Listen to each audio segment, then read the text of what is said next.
ওই শুনি যেন চরণ ধ্বনি রে, শুনি আপন মনে। ওই শুনি যেন চরণ ধ্বনি রে, বুঝি আমারও মনোহরণ,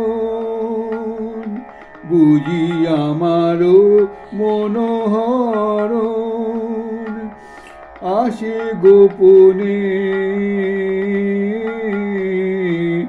ওই শুনি যেন চরণ ধ্বনি রে, পাবার আগে কিসের আভাস পাই চোখের জলে, বাঁধ ভেঙেছে তাই গো।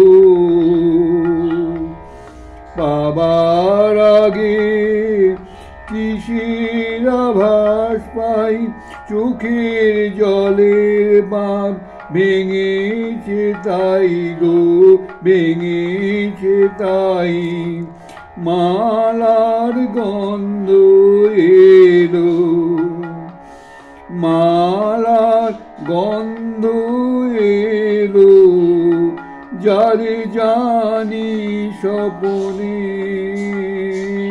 ওই শুনি যেন চরণ ধ্বনি রে, ফুলের মালা হাতে ফাগুন চেয়ে আছে ওই যে, ফুলের মালা হাতে ফাগুন চেয়ে আছে ওই যে। দিগঙ্গনার অঙ্গনে যে আজি ক্ষণে ক্ষণে শঙ্খ ওঠে বাজি, আষাঢ় হাওয়া লাগে, আষাঢ় হাওয়া লাগে ওই নিখিল গগনে। ওই শুনি যেন চরণ ধ্বনি রে, শুনি আপন মনে। ওই শুনি যেন চরণ ধ্বনি রে। আমি এই প্রতিবেদনগুলো স্বামীজির কথাগুলো ঋষিশ্রেষ্ঠের কথা বলে আমি প্রতিবেদন করছি। আপনারা তো প্রথম প্রথম মনে হতে পারে যেহেতু স্বামীজি সাধারণভাবে চিঠি লিখেছে, সাধারণভাবে নয়। এই চিঠিগুলো যদি আপনারা সত্যি স্বামীজির পত্রাবলী পড়েন, মানে এটা বোধন থেকে সে তাদের স্বামীজির সম্বন্ধে সব জানা হবে। সবথেকে বড় কথা নিজের সম্বন্ধে জানা হবে, অর্থাৎ নিজে কী অবস্থায় আছি সেইটা আপনি জানবেন। স্বামীজির সম্বন্ধে জানলে তো শুধু হবে না। আর স্বামীজি যেটা চেয়েছেন এই চিঠির মাধ্যমে, তিনি মানুষকে মানুষ করতে চেয়েছেন। যে আপনি নিজের অজান্তেই যদি এই পুরো চিঠিটা প্রতিবেদন যদি আমি সবটা করতে পারি, বা আমি নাও করতে পারি, আপনারা বইটা কিনেও নিতে পারেন, স্বামীজির পত্রাবলী, খুব মোটা বই। তো এই পত্রাবলীও যদি এক পাতা আমার মনে হয় কথামৃত হচ্ছে বেশি কাজ হবে এতে। কেন কথামৃত যেগুলো আছে ঠাকুর একদম টপ ক্লাস বৈরাগ্যের কথা, যদিও মনে হয় খুব সহজ কথা, ঠাকুরের সহজ নয়। ওই কথামৃত যারা ব্রহ্মমঠের প্রেসিডেন্ট বড় বড় মহাপুরুষ প্রতিদিন পড়েন, কেন পড়েন? ওখান থেকে প্রতিদিন শেখা আছে ঠাকুরের কথামৃত থেকে।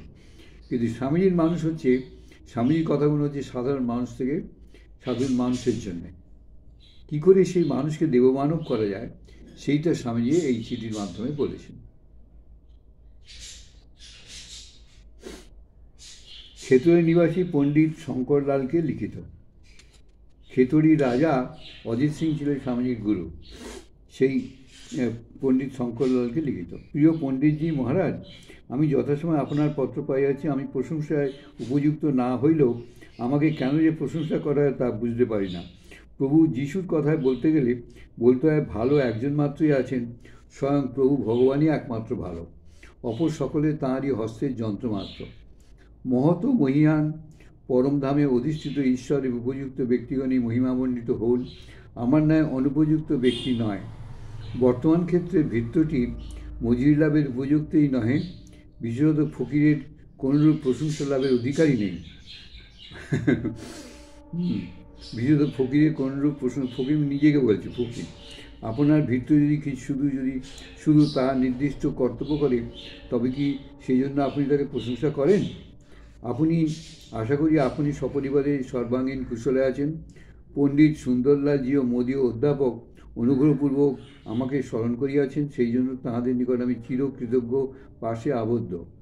এখন আপনাকে আমি অন্য একটি বিষয় বলতে চাই।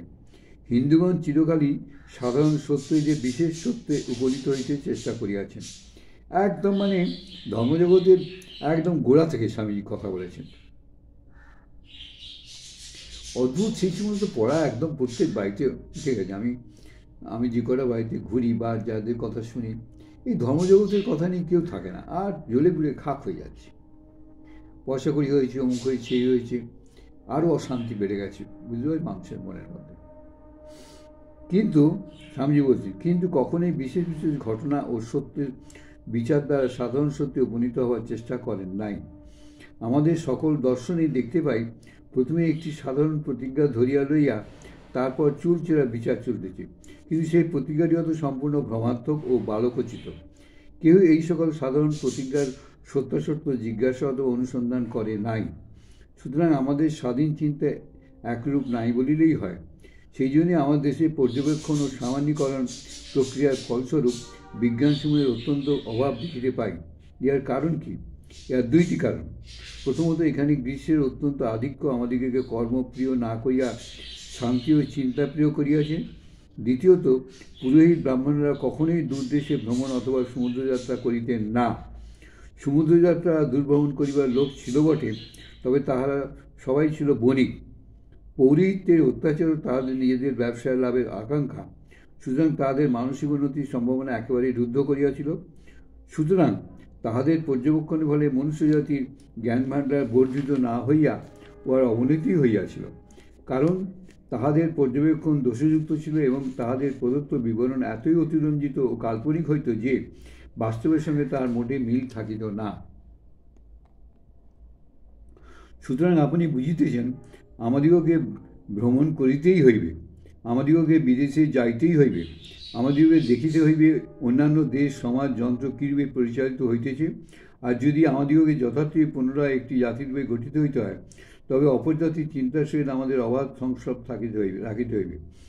সর্বোপরি আমাদিগকে দরিদ্রের উপর অত্যাচার বন্ধ করিতে হইবে। আমরা এখন কি হাস্যকর অবস্থাতেই না উপনীত হইয়াছি। ভাঙ্গি রূপে যদি কোনো ভাঙ্গি কারো নিকট উপস্থিত হয়, সংক্রামক রোগের ন্যায় সকলে তাহার সঙ্গ ত্যাগ করে।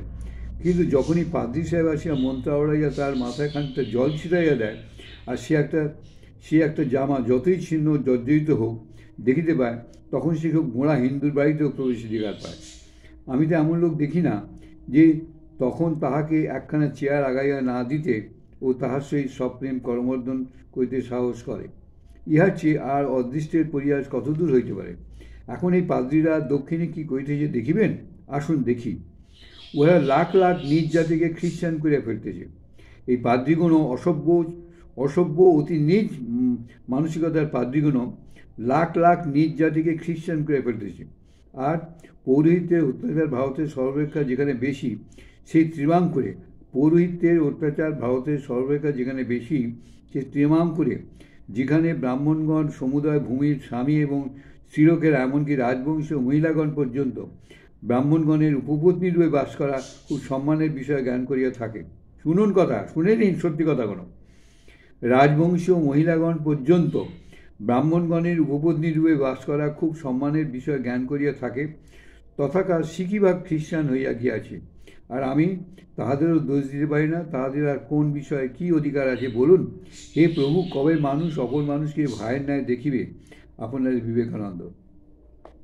এইগুলো পড়বেন। ভারতবর্ষের কি অবস্থা মানসিকতা আমাদের, যে মানসিকতার জন্য এই পাদ্রীগুণে এসে আমাদের ছোট লোক বানিয়েছে, ভদ্রলোক না, ছোট লোক বানিয়েছে। এবং এখনও এই কর্পোরেট কালচার এগুলো অতি ছোট বানিয়েছে। আর পশ্চিমবঙ্গের কথা, আমি ভগবান ঈশ্বরের কৃপায় আমি 68 যখন চাকরির সূত্রে যখন 68 সালে বোম্বেতে গেলাম, আমি তো কোনো একটা 1% পশ্চিমবঙ্গের সঙ্গে বোম্বের, মহারাষ্ট্রে মেলাতে পারলাম না। সেখানকার ওয়ার্ক কালচার কাজ করার যে মানসিকতা, তারপরে তাদের উদ্যম, তারপরে তাদের গঠনমূলক চিন্তা, এগুলো বম্বে শহরেতে যেভাবে আমি দেখেছি, মহারাষ্ট্রেতে, গোটা মহারাষ্ট্রে, বম্বে শহর কেন, আমি পুনা গেছি, এখানে বেবন রোড দিনের বেলা বন্ধ করে, অফিস আওয়ার্সে বন্ধ হয়, বন্ধ করে দিয়ে বেবন রোডের একপাশে কাজ চলছে, সেখানে ঘন্টা আবার ঘন্টা গাড়ি দাঁড়িয়ে রয়েছে, লোক দাঁড়িয়ে রয়েছে, যেতে পারছেন রাস্তা দিয়ে, তাদের অফিস দেরি হয়ে যাচ্ছে, মানে কাজের ক্ষতি করে। আর সারা রাত্রির ধরে সারা কলকাতা চুপচাপ, ফাঁকা রাস্তা। বম্বে শহরে আমি ছিলাম প্রায় 10 বছর, কোনো দিন দেখিনি দিনের বেলা কোনো রাস্তা তৈরি হতে। যা তৈরি হবে রাস্তা, সমস্ত রাজরাত্রি মাঝরাত্রে তৈরি হবে, এবং ততটুকুনি খোঁড়াখুঁড়ি হবে যতটুকুন সকাল ভোরবেলার মধ্যে সারিয়ে দেওয়া যায়।